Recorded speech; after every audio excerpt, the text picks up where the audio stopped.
अगर आपने उसमें 43,800 के वीकली पुट में 1,000 रुपए इन्वेस्ट किए होते 2 रुपए के प्राइस पे, तो आपको करीब 20 लॉट मिले होते, और 20 लॉट आपके, अगर वो 36 रुपीज पे आपने एग्जिट किया होता तो वो 1,000 रुपए आपके करीब करीब 18,000 रुपए बन चुके होते विद इन 15 मिनट्स।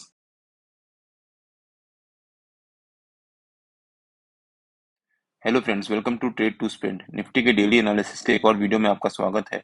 होप आपने हमारा कल का वीडियो देखा होगा जिसमें हमने अपने आज के लेवल शेयर किए थे। हमने कहा था कि निफ्टी अगर एक गैप अप ओपनिंग देता है तो हमें जंप नहीं करना चाहिए, कोई कॉल को बाइंग करने का या पुट को सेलिंग करने का, हमें वेट करना चाहिए वहां पर। अगर आपने हमारा वो वीडियो नहीं देखा है तो उसका लिंक मैंने डिस्क्रिप्शन में डाल दिया है और आपको ऊपर यहाँ पर आई बटन में मिल जाएगा। मैं रिकमेंड करूंगा कि एक बार आप वो वीडियो जाकर जरूर देखिएगा, उससे आपको आइडिया होगा कि मैंने ये लेवल्स क्यों शेयर किए थे। जैसा मैं एक्सपेक्टेड था, निफ्टी ने वैसे ही एक गैप अप ओपनिंग दी और उसके बाद निफ्टी वहां पर सस्टेन नहीं कर पाया और एक शार्प फॉल दिखाया। फिर मैंने कहा था कि अगर निफ्टी पहली 15 मिनट की कैंडल को ब्रेक करता है और 9:30 की कैंडल निफ्टी अगर पहली 15 मिनट की कैंडल के नीचे बनाता है तो निफ्टी में हो सकता है शार्प फॉल आए। बट निफ्टी हमारा दिन भर एक रेंज में घूमता रहा और वहीं पर ट्रेड करता रहा, और लास्ट में अराउंड क्लोजिंग के आसपास आकर निफ्टी ने एक फॉल दिखाया। बट हमारा जो नो ट्रेडिंग जोन था, उसका जो लोअर लेवल था, उस लेवल पे आकर निफ्टी ने एक सपोर्ट लिया और वहां से एक बाउंस दिखाया। निफ्टी ओवरऑल वैसे पॉजिटिव में था, बट बैंक निफ्टी की वजह से निफ्टी में एक प्रेशर था और बैंक निफ्टी में एक अच्छा फॉल दिखाया। तो बैंक निफ्टी के जब लेवल्स बन रहे थे तब मैंने अपने व्हाट्सएप पेमेंट ब्रॉडकास्ट में और टेलीग्राम में अपडेट भी किया था कि मैं बैंक निफ्टी के वीकली पुट बाय कर रहा हूँ। बैंक निफ्टी का अगर चार्ट देखें एक बार, तो बैंक निफ्टी जब यहाँ पर एक रेंज बना रहा था तब मैंने बैंक निफ्टी के लेवल्स अपडेट किए थे अपने व्हाट्सएप पेमेंट ब्रॉडकास्ट में और अपने टेलीग्राम में भी। मैंने कहा था कि मैं 44,000 का वीकली पुट बाय कर रहा हूँ 70 रुपए पे, और वो 70 रुपीज से सीधे 250 रुपीज तक गया, तो मनी हमारा ऑलमोस्ट 3 टाइम्स हो गया। प्लस मैंने क्लियरली मेंशन किया था अराउंड 240 के आसपास कि हो सकता है 43,800 वीकली पुट जो है, जो उस समय करीब 13 रुपए तक चल रहा था, हो सकता है वो एक जैकपॉट रहे। और वो 1.6 रुपीज तक उसने फॉल दिखाया और वहां से 1.6 रुपीज से सीधे वो 36 रुपीज तक गया। तो मनी ऑलमोस्ट 15 टाइम्स ज्यादा हमारा with in span of 15 minutes.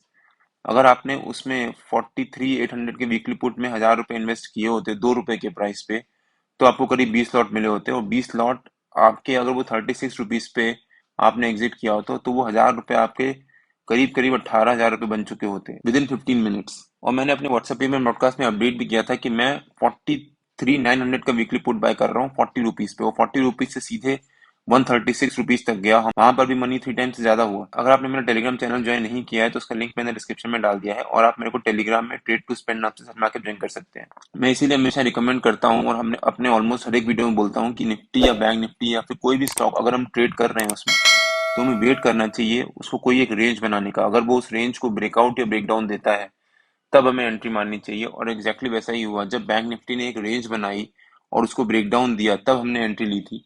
Nifty में भी निफ्टी ने जब एक रेंज बनाई और निफ्टी उस रेंज को ब्रेकडाउन दिया, बट निफ्टी में मूवमेंट इतना स्लो था कि पूरी प्रीमियम मीटिंग होती रही, सो मैंने निफ्टी में कोई एंट्री नहीं ली बस।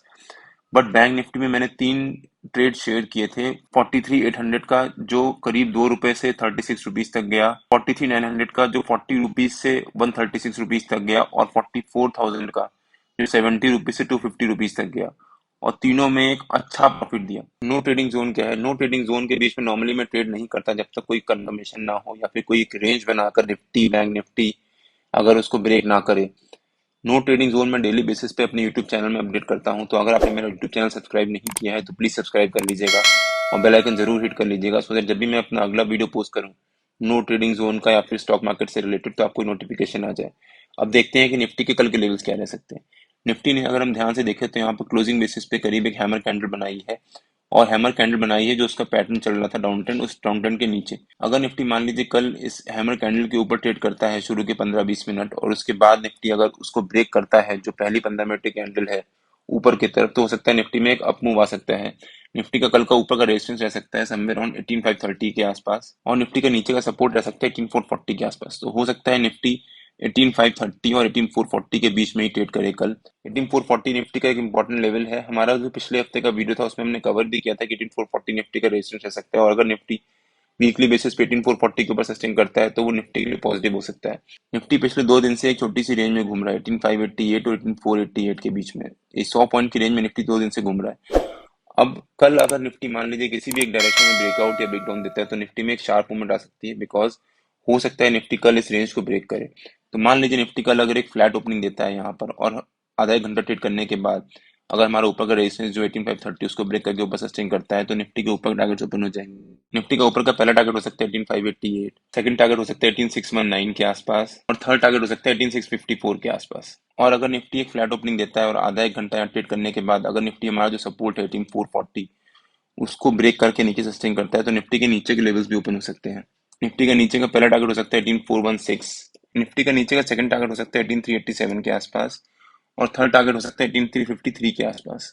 मान लीजिए निफ्टी अगर एक गैप अप ओपनिंग देता है और 18530 के आसपास ओपनिंग देता है तो हमें वेट करना चाहिए, फिर हमें जंप नहीं करना चाहिए। अगर निफ्टी मान लीजिए गैप अप ओपनिंग देता है तो हो सकता है निफ्टी का एक फॉल फिर एक जंप भी हो और वहां से निफ्टी एक रेजिस्टेंस लेकर वापस नीचे की तरफ फॉल दिखाए और हमारी जो रेंज है 18530 और 18440 इसी रेंज के बीच में अगर ट्रेड करना शुरू कर दे। अगर निफ्टी मान लीजिए गैप अप ओपनिंग देता है और यहाँ पर आधा घंटा सस्टेन कर जाता है, उसके बाद ऊपर की तरफ ब्रेकआउट देता है तो हो सकता है निफ्टी में ऊपर की तरफ एक शार्प अप मूव भी आए, बिकॉज निफ्टी के ऊपर की तरफ डिफरेंट डिफरेंट लेवल्स पे काफी सारे कॉल राइटर्स इनेबल हुए हैं। तो हो सकता है निफ्टी अगर एक गैप अप ओपनिंग देने के बाद यहाँ सस्टेन करता है उसके बाद ब्रेकआउट देता है तो निफ्टी का पहला टारगेट 18588, 18619 और 18654 निफ्टी हो सकता है तीनों टारगेट बड़ी तेजी से अचीव करे।